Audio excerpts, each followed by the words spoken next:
안녕하세요, 여러분. 건강한 하루를 응원하는 이지엘 로그입니다. 혹시 이런 경험 있으신가요? 밤에 자다가 갑자기 입이 너무 말라서 물을 찾게 되는 일. 그럴 때면 오늘따라 방이 건조한가? 물을 덜 마셨나 싶어서 대수롭지 않게 넘기곤 하죠. 하지만 이런 일이 매일같이 반복된다면 이야기는 달라집니다. 단순히 나이가 들어서 침이 줄어든 게 아니라 몸속 어딘가에서 균형이 무너지고 있다는 신호일 수 있습니다. 입이 마르는 현상은 누구에게나 나타날 수 있지만 특히 55세 이상에서는 그 원인에 따라 심혈관 질환, 당뇨, 신장 질환, 수면 장애까지 연결될 수 있습니다. 오늘은 밤마다 입이 마르는 이유, 그 안에 숨은 6가지 건강 신호를 함께 알아보려 합니다. 끝까지 보신다면 단순한 입마름이 어떻게 우리 몸의 경고로 이어지는지 명확히 이해하실 수 있을 거예요. 시작하기 전에 이런 유익한 건강 정보를 꾸준히 받아보고 싶다면 구독과 좋아요 꼭 눌러주세요. 여러분의 작은 클릭이 저에게는 큰 힘이 됩니다. 먼저 입이 마른다는 게 정확히 어떤 상태인지 짚고 넘어가겠습니다. 의학 용어로는 구강건조증 또는 입마름증이라고 부르는데요. 이는 침샘에서 분비되는 침의 양이 줄어들거나 침의 질이 나빠져서 입안이 건조해지는 상태를 말합니다. 정상적으로 우리 몸은 하루에 약 11.5리터의 침을 만들어냅니다. 침은 99% 이상이 물이지만 나머지 1%에는 항균 물질, 효소, 미네랄, 단백질 등이 들어있어서 입안을 보호하는 중요한 역할을 합니다. 침이 하는 일을 구체적으로 살펴볼까요? 첫째, 소화의 시작입니다. 침 속 아밀라아제라는 효소가 음식물의 탄수화물을 분해하기 시작합니다. 둘째, 세균 방어입니다. 이소자임, 락토페린 같은 항균 물질이 입안의 나쁜 균을 억제합니다. 셋째, 치아 보호입니다. 침 속 칼슘과 인산염이 치아의 범랑질을 강화하고 재석 해화를 돕습니다. 넷째, 구강 청결입니다. 음식 찌꺼기와 죽은 세포를 씻어내 구취를 예방합니다. 다섯째, 말하기와 삼키기를 돕습니다. 입안을 촉촉하게 유지해 혀의 움직임을 부드럽게 만듭니다. 이렇게 중요한 침이 부족해지면 어떤 증상들이 나타날까요? 입안이 텁텁하고 끈적이는 느낌, 혀가 갈라지고 거친 느낌, 음식을 삼키기 어려움, 말할 때 불편함, 지속적인 구취, 잦은 충치와 잇몸 질환, 맛을 제대로 느끼지 못함 등이 대표적입니다. 특히 밤에 증상이 심해지는 이유가 있습니다. 잠을 자는 동안에는 침 분비가 자연스럽게 줄어듭니다. 낮에는 음식을 먹거나 말을 하면서 침샘이 자극을 받지만 밤에는 그런 자극이 없기 때문이죠. 여기에 입을 벌리고 자거나 코가 막혀 입으로 숨을 쉬면 입안의 수분이 더 빨리 증발합니다. 그래서 아침에 일어났을 때 입이 바짝 마르고 목이 아픈 경험을 하게 되는 것입니다. 많은 분들이 그냥 나이 들면 다 그런 거 아닌가요? 라고 생각하십니다. 물론 나이가 들면서 침샘의 기능이 어느 정도 떨어지는 것은 사실입니다. 하지만 그것이 전부는 아닙니다. 입마름 뒤에는 약물 부작용, 당뇨병, 신장 질환, 자가 면역 질환, 수면 장애 등 다양한 건강 문제가 숨어 있을 수 있습니다. 그래서 단순히 나이 탓으로만 치부하고 넘어가서는 안 되는 것이죠. 여러분, 입마름은 단순한 불편함이 아닙니다. 몸이 보내는 중요한 신호입니다. 이제부터 그 신호들을 하나씩 읽어보겠습니다. 입이 마르는 가장 흔한 원인 중 하나는 바로 약물입니다. 55세 이상 성인의 약 80% 이상이 하나 이상의 만성 질환으로 약을 복용하고 있습니다. 그런데 놀랍게도 500가지 이상의 약물이 구강건조증을 부작용으로 일으킬 수 있다고 알려져 있습니다. 어떤 약들이 문제가 될까요? 첫째, 혈압약입니다. 특히 이뇨제는 몸에서 수분을 배출시키는 약이기 때문에 당연히 침 분비도 줄어듭니다. AC 억제제나 베타 차단제 같은 혈압약도 구강건조를 유발할 수 있습니다. 둘째, 항우울제와 항불안제입니다. 이런 약물들은 신경전달 물질에 영향을 주면서 자율신경계의 균형을 바꿉니다. 그 과정에서 침샘의 활동이 억제되는 것이죠. 셋째, 항히스타민제입니다. 알레르기나 감기약에 흔히 들어있는 성분인데 콧물을 줄이는 만큼 침도 줄어들게 만듭니다. 넷째, 수면제와 근육이완제입니다. 이런 약들은 밤새 입을 마르게 만들어 아침에 목이 아프고 입안이 텁텁한 상태로 깨어나게 합니다. 다섯째, 당뇨약, 파킨슨병 약, 전립선 약 등도 구강건조를 일으킬 수 있습니다. 문제는 한 가지 약만 먹는 게 아니라는 겁니다. 혈압약, 당뇨약, 콜레스테롤 약을 함께 복용하는 경우가 많은데 이렇게 여러 약을 동시에 먹으면 부작용이 더 심해집니다. 그렇다면 어떻게 해야 할까요? 절대로 약을 임의로 끊어서는 안 됩니다. 대신 담당 의사에게 구강건조 증상을 정확히 설명하고 다른 약으로 바꿀 수 있는지, 용량을 조절할 수 있는지 상담해야 합니다. 예를 들어 같은 혈압약이라도 종류에 따라 부작용이 다르게 나타날 수 있습니다. 의사와 상의하면 입마름이 덜한 약으로 변경할 수 있는 경우가 많습니다. 또한 약 복용 시간을 조정하는 것도 도움이 됩니다. 예를 들어 수면제는 잘 때 한 번만 먹지만 일부 약들은 아침과 저녁으로 나누어 먹을 수 있습니다. 이렇게 하면 밤에 입이 마르는 증상을 줄일 수 있습니다. 약국에서 일반 의약품을 살 때도 주의해야 합니다. 감기약이나 알레르기약을 살 때 약사에게 입이 잘 마르는데 그 부작용이 적은 걸로 주세요 라고 말하면 더 적합한 약을 추천받을 수 있습니다. 여러분, 약은 병을 치유하지만 동시에 다른 문제를 만들 수도 있습니다. 약을 먹고 있다면 그 부작용에 대해서도 충분히 알고 관리해야 합니다. 입이 자주 마르고 약을 여러 개 복용 중이시라면 지금 바로 메모해 두셨다가 다음 진료 때 의사 선생님과 꼭 상담하세요. 좋아요 한번 눌러주시고 다음 챕터로 넘어가겠습니다. 밤에만 유난히 입이 마른다. 이런 패턴이 반복된다면 혈당 문제를 의심해 봐야 합니다. 당뇨병의 대표적인 3대 증상을 아시나요? 다뇨소변을 많이 봄, 다음 물을 많이 마심, 다식 음식을 많이 먹음입니다. 그런데 이 중에서 가장 먼저 나타나는 증상이 바로 갈증과 입마름입니다. 왜 혈당이 높으면 입이 마를까요? 혈액 속 포도당 농도가 높아지면 우리 몸은 이를 희석하기 위해 혈관 밖의 수분을 끌어옵니다. 세포와 조직에서 수분이 빠져나가면서 탈수 상태가 되는 것이죠. 동시에 신장은 과도한 포도당을 소변으로 배출하려고 합니다. 그래서 소변량이 늘어나고 몸에서 수분이 더 많이 빠져나갑니다. 결과적으로 입안을 포함한 전신이 건조해지고 심한 갈증을 느끼게 됩니다. 특히 밤 동안 긴 시간 동안 물을 마시지 못하면 아침에 입이 바짝 마른 상태로 깨어나게 됩니다. 문제는 초기 당뇨는 증상이 애매하다는 겁니다. 그냥 날씨가 건조해서 그런가? 나이가 들어서 그런가? 하고 넘기기 쉽습니다. 하지만 이런 신호들이 함께 나타난다면 주의해야 합니다. 밤에 자다가 목이 말라 일어나는 횟수가 늘었다. 소변을 보는 횟수가 부쩍 증가했다. 물을 마셔도 갈증이 해소되지 않는다. 식사를 했는데도 배가 고프다. 피로감이 계속되고 상처가 잘 낫지 않는다. 치아가 흐릿하게 느껴진다. 이런 증상들이 2주 이상 지속된다면 반드시 혈당 검사를 받아보셔야 합니다. 당뇨병은 초기에 잡는 것이 매우 중요합니다. 당뇨 전 단계에서 발견하면 생활습관 개선만으로도 정상으로 되돌릴 수 있습니다. 하지만 방치하면 심혈관 질환, 신장 질환, 신경 손상, 망막 손상 등 심각한 합병증으로 이어집니다. 혈당 검사는 간단합니다. 가까운 병원이나 보건소에서 공복 혈당 검사와 당화혈색소 검사를 받으면 됩니다. 건강보험이 적용되어 비용 부담도 크지 않습니다. 여러분, 당뇨는 조용한 살인자라고 불립니다. 아프지 않으니까 모르고 지나가는 경우가 많습니다.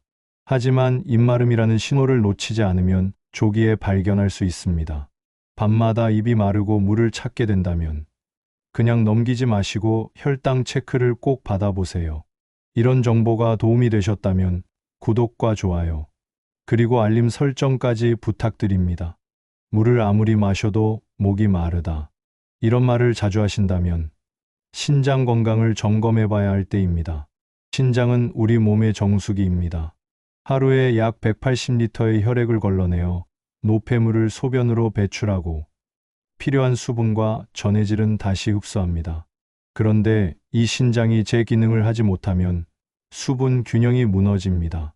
몸속에 노폐물이 쌓이고 전해질 불균형이 생기면서 입이 마르고 갈증이 해소되지 않는 증상이 나타납니다. 신장 질환의 무서운 점은 증상이 늦게 나타난다는 것입니다.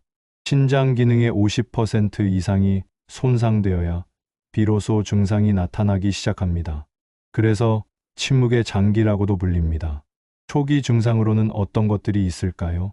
지속적인 입마름과 갈증이 가장 흔합니다. 특히 물을 마셔도 시원하지 않고 입안이 끈적이거나 쓴맛, 금속 맛이 느껴지기도 합니다. 소변의 변화도 중요한 신호입니다. 소변에 거품이 많이 생기거나 색이 진해지거나 냄새가 강해지면 주의해야 합니다. 밤에 소변을 보러 일어나는 횟수가 늘어나는 것도 신호입니다. 또한 아침에 얼굴이나 손발이 붓는다면 신장이 수분을 제대로 조절하지 못한다는 의미입니다. 피로감, 식욕 부진, 메스꺼움, 가려움증, 집중력 저하 등도 동반될 수 있습니다. 신장 질환의 주요 원인은 무엇일까요? 첫째, 당뇨병입니다. 당뇨병은 신장 질환의 가장 큰 원인으로 당뇨병 환자의 약 30%, 40%가 신장합병증을 겪습니다. 둘째, 고혈압입니다. 높은 혈압이 신장의 미세혈관을 손상시켜 기능을 떨어뜨립니다. 셋째, 만성염증과 감염입니다. 반복되는 요로 감염이나 신우신염이 신장을 손상시킬 수 있습니다. 넷째, 진통제의 장기 복용입니다. NSAIDs 계열 진통제를 오래 먹으면 신장에 부담이 됩니다. 다섯째, 흡연과 비만도 신장 건강을 해칩니다. 신장 건강을 지키려면 어떻게 해야 할까요? 정기적인 검사가 가장 중요합니다. 혈액 검사로 크레아티닌 수치를 확인하고 소변 검사로 단백뇨 여부를 체크해야 합니다. 특히 당뇨나 고혈압이 있다면 1년에 최소 2회 이상 신장 기능 검사를 받아야 합니다. 충분한 수분 섭취도 중요합니다. 하루 1.5리터 정도의 물을 마시되 이미 신장 질환이 있다면 의사와 상담하여 적절한 수분량을 정해야 합니다. 염분 섭취를 줄이고 가공식품을 피하며 단백질 섭취를 적정 수준으로 유지하는 것도 중요합니다. 여러분, 신장은 한번 나빠지면 회복이 어렵습니다. 투석이나 이식까지 가지 않으려면 조기 발견과 관리가 필수입니다. 입마름이 계속되고 위에서 말한 증상들이 함께 나타난다면 지금 바로 신장 검사를 받아보세요. 자고 일어나면 입이 바짝 마르고 목이 아프다. 이런 증상이 매일 반복된다면 수면 중 호흡 문제를 의심해 봐야 합니다. 정상적으로는 코로 숨을 쉬어야 합니다. 코는 공기를 걸러주고 따뜻하게 하고 습도를 조절하는 자연 가습기 역할을 합니다. 하지만 코가 막히거나 턱이 뒤로 들어가 있거나 혀가 뒤로 처지면 자는 동안 입으로 숨을 쉬게 됩니다. 이렇게 입호흡을 하면 마른 공기가 그대로 입안을 지나가면서 침이 증발하고 입안이 바짝 마르게 됩니다. 더 심각한 문제는 수면무호흡증입니다. 수면무호흡증은 자는 동안 기도가 막혀 호흡이 10초 이상 멈추는 질환입니다. 이렇게 되면 뇌와 심장에 산소 공급이 줄어들고 몸이 깜짝 놀라 잠에서 깨어나려고 합니다. 증상으로는 크게 코를 골고 자다가 숨이 멎었다가 다시 시작하는 패턴이 반복되며 입을 벌리고 자고 자주 깨며 아침에 머리가 무겁고 입이 마릅니다. 수면무호흡증이 위험한 이유는 단순히 잠을 못 자는 것이 아니라 심장과 혈관에 큰 부담을 준다는 점입니다. 호흡이 멈출 때마다 혈중 산소가 떨어지고 심장은 더 빨리 뛰어야 합니다. 이런 일이 밤새 수백 번 반복되면 고혈압, 부정맥, 심근경색, 뇌졸중 위험이 크게 높아집니다. 또한 만성 피로, 집중력 저하, 우울증, 당뇨 악화 등도 연결됩니다. 수면호흡 장애를 확인하는 방법은 무엇일까요? 가장 확실한 방법은 수면다원 검사입니다. 병원에서 하룻밤 자면서 뇌파, 호흡, 산소 포화도, 심전도 등을 측정하는 검사입니다. 이 검사로 수면 무호흡증의 심각도를 정확히 알 수 있습니다. 요즘은 집에서 간편하게 할 수 있는 간이 검사 장비도 있습니다. 손가락에 센서를 끼고 자면 산소 포화도와 맥박을 측정하여 무호흡 여부를 추정할 수 있습니다. 치료는 어떻게 할까요? 경미한 경우에는 생활습관 개선만으로도 좋아질 수 있습니다. 체중 감량, 옆으로 누워 자기, 술과 수면제 피하기, 베개 높이 조절 등이 도움이 됩니다. 중등도 이상인 경우에는 양압기 CPAP를 사용합니다. 잠잘 때 마스크를 쓰고 공기를 불어넣어 기도를 열어주는 장치입니다. 처음엔 불편하지만 적응하면 삶의 질이 크게 향상됩니다. 구강 내 장치를 사용하거나 심한 경우 수술적 치료를 고려할 수도 있습니다. 여러분, 코골이와 수면 무호흡증을 단순히 잠버릇으로 생각하지 마세요. 이것은 치료가 필요한 질환입니다. 아침에 일어났을 때 입이 마르고 낮에 졸리고 집중력이 떨어진다면 수면 검사를 받아보시길 권합니다. 좋아요와 구독으로 응원해 주세요. 건강한 수면이 건강한 삶의 시작입니다. 입마름이 심하고 눈도 건조하며 관절도 아프다면 자가면역 질환을 의심해 볼 수 있습니다. 가장 대표적인 것이 쇼그렌 증후군입니다. 이 질환은 면역 체계가 자신의 침샘과 눈물샘을 공격하여 건조증을 일으킵니다. 주로 40대, 60대 여성에게 많이 나타나며 입과 눈이 극도로 건조해지고 침샘이 붓고 치아가 빠르게 손상되며 관절통, 피로감이 동반됩니다. 류마티스 관절염이나 루푸스 같은 다른 자가 면역 질환과 함께 나타나는 경우도 많습니다. 쇼그렌 증후군은 혈액 검사로 자가항체를 확인하고 침샘 조직 검사로 진단합니다. 완치는 어렵지만 인공 눈물과 인공 치맥을 사용하고 면역 조절 치료를 받으면 증상을 관리할 수 있습니다. 입과 눈이 동시에 건조하고 관절 통증이나 피로감이 지속된다면 류마티스 내과 진료를 받아보세요. 마지막으로 심리적 요인도 입마름의 중요한 원인입니다. 극심한 스트레스, 불안, 우울증은 자율신경계의 균형을 무너뜨립니다. 교감신경이 과도하게 활성화되면 침분비가 억제되고 입안이 마르게 됩니다. 긴장하거나 불안할 때 입이 바짝 마르는 경험 누구나 있으시죠? 그것이 만성화되면 구강건조증으로 이어질 수 있습니다. 특히 불면증이 함께 있으면 밤에 입마름이 더 심해집니다. 잠을 제대로 못 자면 자율신경이 회복되지 못하고 침분비도 정상화되지 않습니다. 스트레스성 입마름은 정신건강 관리와 함께 치료해야 합니다. 규칙적인 운동, 명상, 충분한 수면, 취미 활동 등이 도움이 됩니다. 필요하다면 정신건강의학과 상담을 받아 약물 치료나 인지행동 치료를 받는 것도 좋습니다. 여러분, 마음이 아프면 몸도 아픕니다. 입마름이 계속되고 스트레스가 심하다면 정신건강도 함께 돌봐야 합니다. 이제 구체적으로 일상에서 입마름을 관리하는 방법을 알아보겠습니다. 첫째, 수분 섭취 방법. 물을 자주, 조금씩 마시세요. 한 번에 많이 마시는 것보다 입안을 자주 적셔주는 것이 좋습니다. 침대 옆에 물을 준비해 두고 밤에 깨면 한 모금씩 마시세요. 다만 카페인과 알코올은 피해야 합니다. 이들은 이뇨 작용을 해서 오히려 탈수를 유발합니다. 둘째, 실내 습도 관리. 특히 겨울철이나 에어컨을 사용하는 여름철에는 실내가 매우 건조해집니다.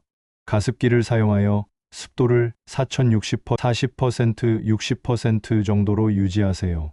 가습기가 없다면 젖은 수건을 침대 근처에 걸어두거나 물그릇을 놓아두는 것도 도움이 됩니다.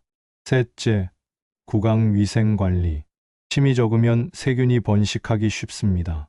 식후와 자기 전에 양치질을 꼼꼼히 하고 불소 치약을 사용하세요. 알코올이 함유된 구강 청결제는 입안을 더 건조하게 만들 수 있으니 알코올 프리 제품을 선택하세요. 정기적으로 치과 검진을 받아 충치나 잇몸 질환을 예방하는 것도 중요합니다. 넷째, 침 분비를 촉진하는 방법.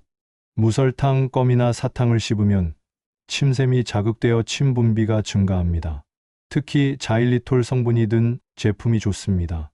신맛이 나는 과일이나 음식도 침 분비를 돕습니다. 레몬 조각을 물에 넣어 마시거나 신과일을 간식으로 드세요.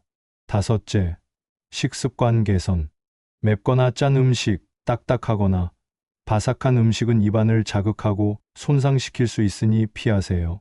부드럽고 촉촉한 음식 위주로 드시고 국물이 있는 음식을 함께 드시면 삼키기도 편하고 수분 섭취에도 도움이 됩니다. 여섯째, 입호흡 교정.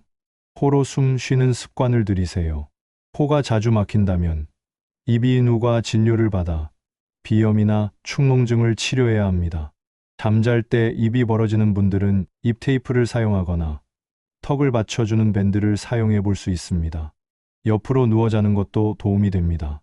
똑바로 누우면 혀가 뒤로 처져 입이 벌어지기 쉽습니다. 일곱째, 인공타액 제품 사용. 증상이 심하면 인공타액 스프레이나 젤을 사용할 수 있습니다.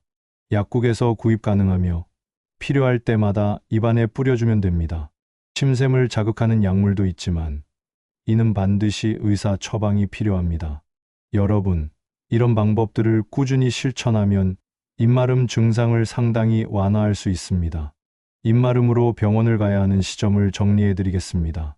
즉시 병원을 가야 하는 경우, 입마름과 함께 극심한 갈증, 잦은 소변, 체중 감소가 있을 때, 당뇨 의심, 입마름과 함께 얼굴이나 손발이 심하게 부을 때, 신장 문제 의심, 입마름과 함께 호흡 곤란, 가슴 통증이 있을 때 응급 상황, 2주 이내에 병원을 가야 하는 경우, 생활 관리를 해도 증상이 전혀 나아지지 않을 때, 입안이 갈라지고 궤양이 생길 때, 음식을 삼키기 어렵거나 말하기 힘들 때, 충치가 급격히 늘어날 때, 입냄새가 심해지고 혀가 하얗게 코팅될 때, 정기 검진이 필요한 경우, 약을 여러 개 복용 중일 때, 당뇨나 고혈압 같은 만성 질환이 있을 때, 55세 이상이고 입마름이 3개월 이상 지속될 때, 진료는 내과나 가정의학과에서 시작하면 됩니다.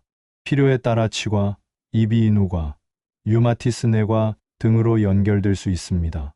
여러분, 오늘 우리는 밤마다 입이 마르는 이유와 그 안에 숨은 6가지 건강 신호를 살펴봤습니다. 다시 한번 정리하면 입마름은 약물 부작용, 당뇨병의 초기 신호, 신장기능 저하, 수면호흡장애, 자가면역 질환, 그리고 스트레스와 자율신경 불균형 때문에 나타날 수 있습니다. 입이 마르다는 것은 단순한 불편함이 아니라 우리 몸이 보내는 중요한 경고 신호입니다. 여러분이 오늘부터 하셔야 할 일, 복용 중인 약을 확인하고 다음 진료 때 의사와 상담하기, 혈당과 혈압을 정기적으로 체크하기, 수면 중 입호흡을 줄이기 위해 자세와 환경 개선하기, 실내 습도 유지하고 물을 자주 마시기, 구강 위생을 철저히 관리하기, 증상이 지속되면 병원 진료받기, 그리고 무엇보다 몸의 작은 변화를 나이 탓으로만 넘기지 마세요. 입마름은 몸이 조용히 보내는 도움 요청입니다. 그 신호를 알아차린 지금, 여러분은 이미 건강을 지키는 첫걸음을 내디딘 겁니다. 오늘 영상이 도움이 되셨다면 좋아요와 구독 부탁드립니다. 그리고 주변에 입마름으로 고생하시는 분이 계시다면 이 영상을 꼭 공유해 주세요. 당신의 한 번의 클릭이 누군가의 건강을 지킬 수 있습니다. 저는 다음 영상에서 여러분의 건강을 지키는 또 다른 이야기를 들고 찾아오겠습니다. 건강하세요, 여러분. 이지웰로그였습니다.